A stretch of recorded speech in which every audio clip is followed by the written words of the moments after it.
बनाया गया था जानबूझकर कि उस दिन रिकॉर्डिंग पूरा का पूरा अपलोड कर दिया गया था। ऐसा नहीं क्लास खत्म हो गया था और हम लोग बोले थे कि रिकॉर्डिंग ऑफ कर दिया गया है, ऐसा नहीं था। लेकिन बाबू एक बात याद रखो, देखो टीचर जब आती है ना, टीचर पढ़ाने के लिए आते हैं ना, तो उनका एक पहले से होता है तैयारी कि हाँ वो पढ़ के आए हैं, तैयारी होके आए हैं कि उनको पढ़ाना है। उसी तरह बच्चों को भी पार्टिसिपेट करना चाहिए क्लास में।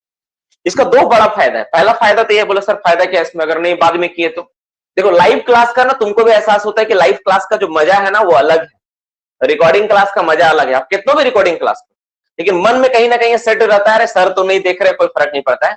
लाइव क्लास में जितना आप फोकस्ड होकर क्लास करते हो, रिकॉर्डिंग क्लास में उतना फोकस होकर क्लास आप नहीं करते, है ना। बहुत बच्चे कर भी लेते हैं, ऐसा नहीं कि सारे बच्चों को मैं बोल रहा हूँ, लेकिन नहीं करते, नहीं कर पाते हैं। जो कर लेते उनके लिए बहुत अच्छा है। तो कोशिश करो कि लाइव सेशन ज्वाइन करें।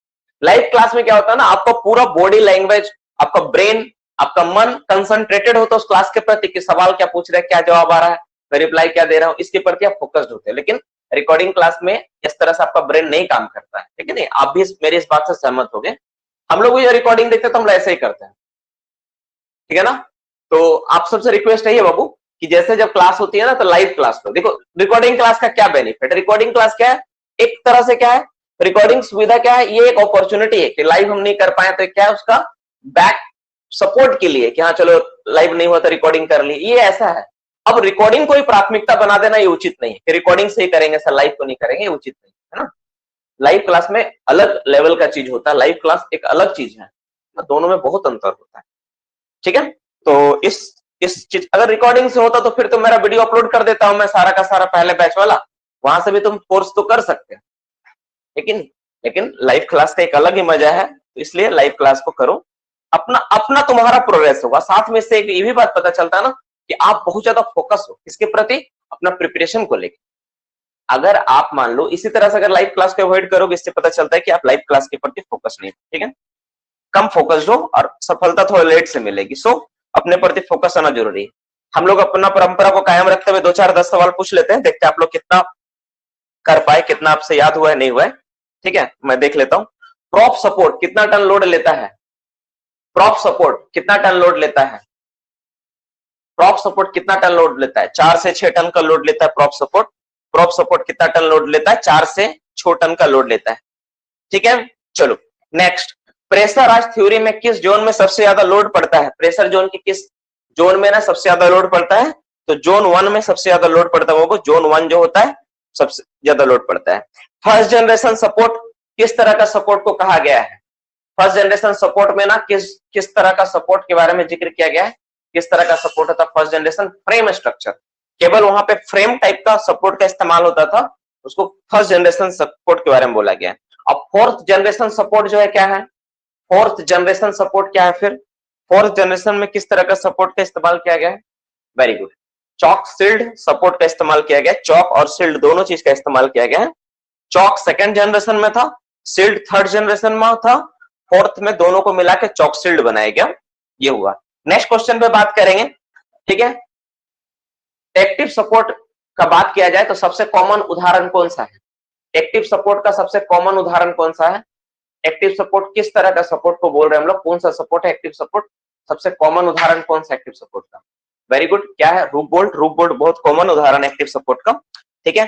कोल पिलर, कोल पिलर किस तरह का सपोर्ट आएगा, कोल पिलर को हम लोग किस तरह का सपोर्ट बोलेंगे, वेरी गुड, जीआरपी एफआरपी भी होगा।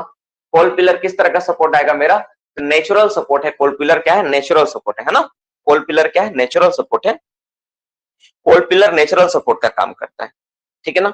नेक्स्ट क्वेश्चन पे हम लोग बात करेंगे, ठीक है।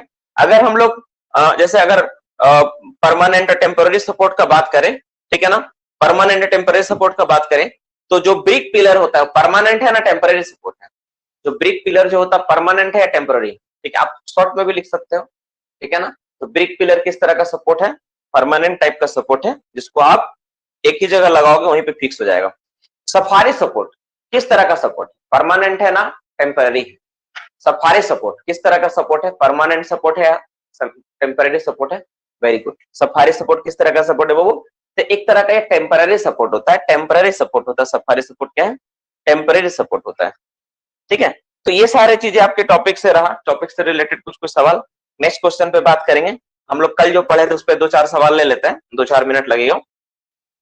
खूंटा के ऊपर जो लगाते हैं उसको क्या कहते हैं? खूंटा के ऊपर जो लगाए जिसमें लोड के बारे में पता चलता है उसको हम लोग क्या कहते हैं? वेरी गुड, उसको हम लोग क्या कहते हैं? उसको कहते हैं लीड। जिससे हमको लोड के बारे में पता चलता है, जो इंडिकेशन देता है टूटने पे, उसको हम लोग क्या कहते हैं? लीड कहते हैं, लीड कहते हैं। ठीक है, लीड पे पता चलता है ये। जो लीड लगाते हैं, लीड का लंबाई कितना होता है?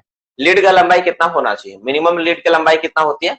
तो 50 सेंटीमीटर होता है। लीड की लंबाई कितना होता है? 50 सेंटीमीटर होता है। और इसका मोटाई किससे कम नहीं होना चाहिए? मोटाई कितना होना चाहिए मिनिमम? वेरी गुड, मोटाई कितना होना चाहिए? 8 सेंटीमीटर मोटा होना चाहिए। लीड की लंबाई कितना होता है? 50 सेंटीमीटर, मोटाई कितना होता है? 8 सेंटीमीटर। इसका जो वीथ होता है डायाफ्राम से कम नहीं होना चाहिए, सिंपल है पॉइंट। नेक्स्ट क्वेश्चन क्या है? बेस। देखो बेस प्लेट, बेस प्लेट का साइज क्या होगा?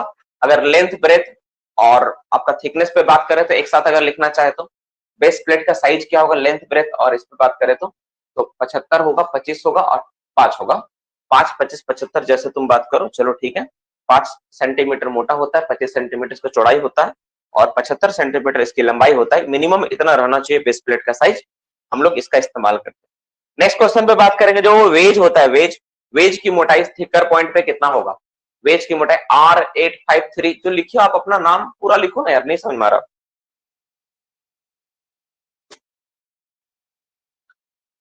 चलो क्या है, ये होता है। नेक्स्ट क्वेश्चन 8 सेंटीमीटर पे। इंडिकेटर प्रोब जो हम लोग लगाते हैं, इंडिकेटर प्रोब का जो कोनिकल शेप होता है, कितना सेंटीमीटर काटना होता है?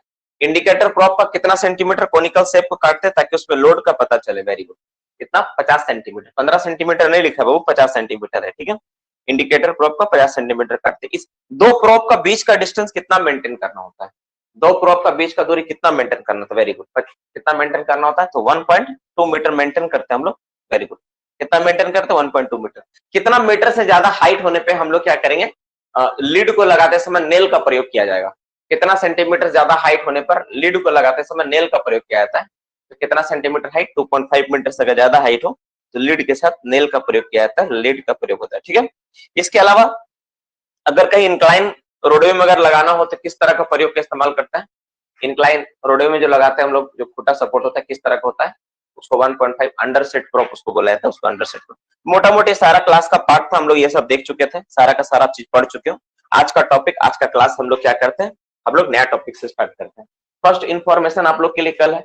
कल मैं कोशिश करूंगा कि कल मैं लाइव क्लास लूं, लाइव क्लास में लेने का प्रयास करूं। कल आप लोग एग्जाम नहीं हो पाएगा, इसके पीछे कारण है। देखो मंडे के दिन क्या है, मंडे का डीजीएमएस हमारे माइंस में विजिट कर रही है।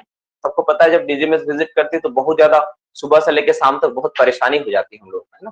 उस दिन क्लास ले पाना पॉसिबल नहीं होता, तो मैं कोशिश करूंगा मंडे को ये ले लूं, क्या बोलूं, मंडे को मैं तुम्हारा एग्जाम ले लूं।